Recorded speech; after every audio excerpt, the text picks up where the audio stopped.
नमस्कार, मैं हूं जगदीश प्रकाश। आप देख रहे हैं टीएफडी इंडिया नेटवर्क। टीएफडी इंडिया नेटवर्क में आप सभी दर्शकों का स्वागत है। हाजिर है एक बार फिर देश की राजनीतिक खबरों के साथ। बात करेंगे 4 राज्यों में विधानसभा चुनावी समीक्षा पर। नेशनल कॉन्फ्रेंस के नेता उमर अब्दुल्ला ने जम्मू कश्मीर के मुख्यमंत्री पद की शपथ ले ली है। 54 साल के अब्दुल्ला ने दूसरी बार जम्मू कश्मीर की कमान संभाली है। हाल में हुए विधानसभा चुनाव में नेशनल कॉन्फ्रेंस पार्टी 95 में से 42 सीटों पर जीत दर्ज कर पाई, जबकि नेशनल कॉन्फ्रेंस पार्टी की सहयोगी कांग्रेस पार्टी भी 6 सीटों पर जीती। गठबंधन ने बहुत मजबूत आंकड़ा पार कर लिया। ऐसे में उमर अब्दुल्ला के मुख्यमंत्री बनने का रास्ता साफ हो गया। चर्चा करेंगे कुछ सवालों पर। स्टूडियो में हमारे साथ मौजूद हैं वरिष्ठ पत्रकार श्याम गिरी जी। सर नमस्कार। नमस्कार जगदीश जी, बहुत बहुत स्वागत। शुरू करेंगे आज का सवाल। उमर अब्दुल्ला बने जम्मू कश्मीर के नए मुख्यमंत्री। सरकार में शामिल नहीं हुई कांग्रेस। हाँ जगदीश जी, यह एक चौंकाने वाला नहीं है खबर जी कि कांग्रेस ने तो यहाँ तक ठान रखा है कि अगर केंद्र में इंडिया गठबंधन की सरकार बनती है तो कांग्रेस का कोई मंत्री नहीं होगा जी।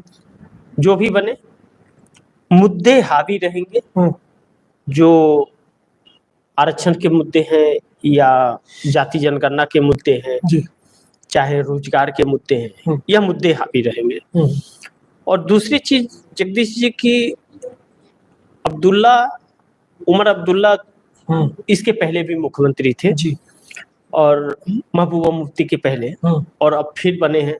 फारूक अब्दुल्ला की उम्र भी ज्यादा हो गई। जी। अच्छा है उमर अब्दुल्ला बने, तो यह पहले भी सरकार अच्छी चलाए थे।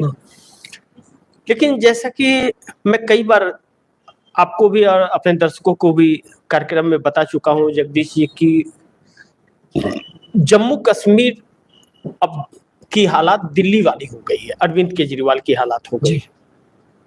इसके 2-3 कारण। 370 और आर्टिकल 35A हटाने के बाद जम्मू कश्मीर के 3 टुकड़े कर दिए गए हैं और जम्मू कश्मीर को केंद्र शासित प्रदेश बना दिया गया है। यानी कि जम्मू कश्मीर का कमान जिसका दिल्ली में सरकार होगा केंद्र में, वही संभालेगा, प्रशासन उसी के हाथ आ जाएगी। लेफ्टिनेंट गवर्नर के जरिए वहां राज करने का एक जरिया नरेंद्र मोदी ने बना लिया। अब उमर अब्दुल्ला बने हैं, पहले जो मुख्यमंत्री वह बने थे उस वक्त जिस हिसाब से चला रहे थे उस हिसाब से नहीं चला पाएंगे।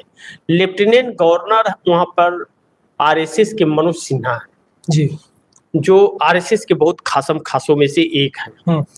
दूसरी चीज, जो भी यह पास करेंगे फाइल, वह फाइल लेफ्टिनेंट गवर्नर के पास जाएगा और लेफ्टिनेंट गवर्नर का जब तक उस पर सिग्नेचर नहीं होगा वह नहीं होगा, और लेफ्टिनेंट गवर्नर तब सिग्नेचर करेगा जब अमित शाह का इजाजत होगा। ऐसे में काफी जम्मू कश्मीर का विकास असंभव सी है हो पाना। और चूंकि 370 और आर्टिकल 35A जम्मू कश्मीर से हटा करके भारतीय जनता पार्टी बैकफुट पर आई है।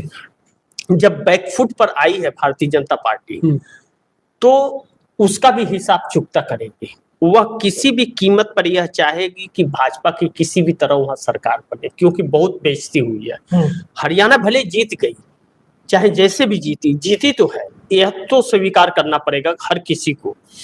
कांग्रेस को स्वीकार करना पड़ेगा कि भाई वह जीती है। इस समय तो चुनाव आयोग ने सर्टिफिकेट उसे दिया है और वह कल सरकार भी बनाने जा रही है। लेकिन भारतीय जनता पार्टी इसलिए भी जम्मू कश्मीर में चाहेगी कि देखिए यह लोग इंडिया गठबंधन का वहां टैग लग गया है, इंडिया गठबंधन नहीं चला पाई।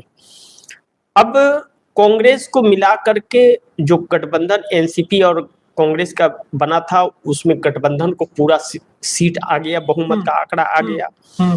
उसमें किसी की जरूरत नहीं थी। लेकिन आम आदमी पार्टी की एक आई थी तो वो बिन बुलाए मेहमान कहते हैं ना, बिन बुलाए मेहमान आ गए। ठीक है ना, खैर ठीक है, चलिए भगवान सद्बुद्धि दे इन राजनेताओं को कि एकजुटता दिखाएं अपना, कि ताकि देश का कुछ भला हो सके। वरना भला का तो मतलब सोच भी नहीं सकते इन नेताओं के रहते, जैसा चल रहा है देश के हालात जो है। लेकिन फिर भी सरकार बनी और यह सरकार 5 साल चलेगी। जब तक मनोज सिन्हा लेफ्टिनेंट गवर्नर हैं जम्मू कश्मीर के अंदर, तब तक तो अभी शक है कि भारतीय जनता पार्टी तोड़ने का नहीं प्रयास करेगी, इस पर शक है।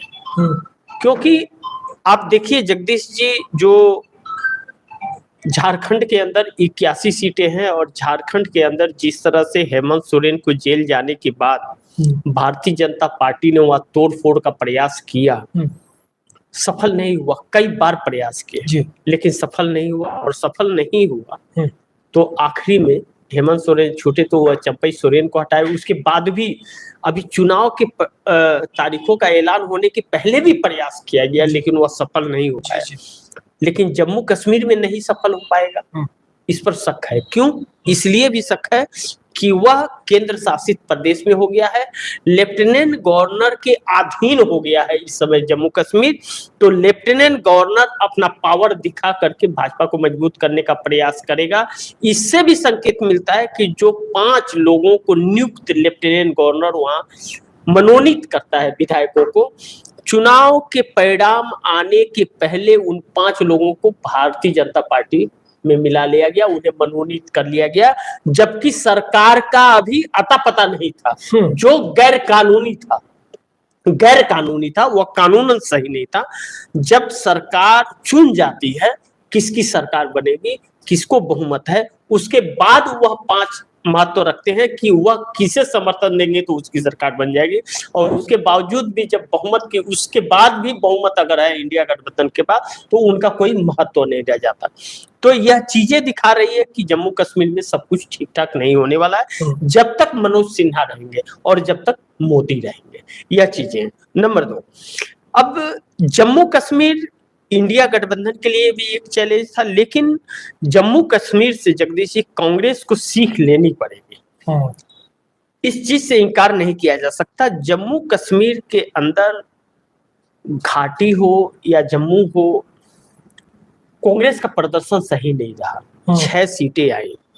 जिस तरह से प्रियंका गांधी या राहुल गांधी गए, 6 सीट, इसे और भी मजबूत होना चाहिए था, लेकिन कमजोर हुई है। जम्मू कश्मीर के अंदर कांग्रेस को अपना वर्चस्व बढ़ाना पड़ेगा, अपने कैडर को मजबूत करना पड़ेगा, धरातल पर दिखना पड़ेगा। राहुल गांधी निकल जाएंगे और उसके वजह से वोट आ जाएंगे, ऐसा नहीं हो सकता, क्योंकि यह भारतीय जनता पार्टी का जमाना है। भारतीय जनता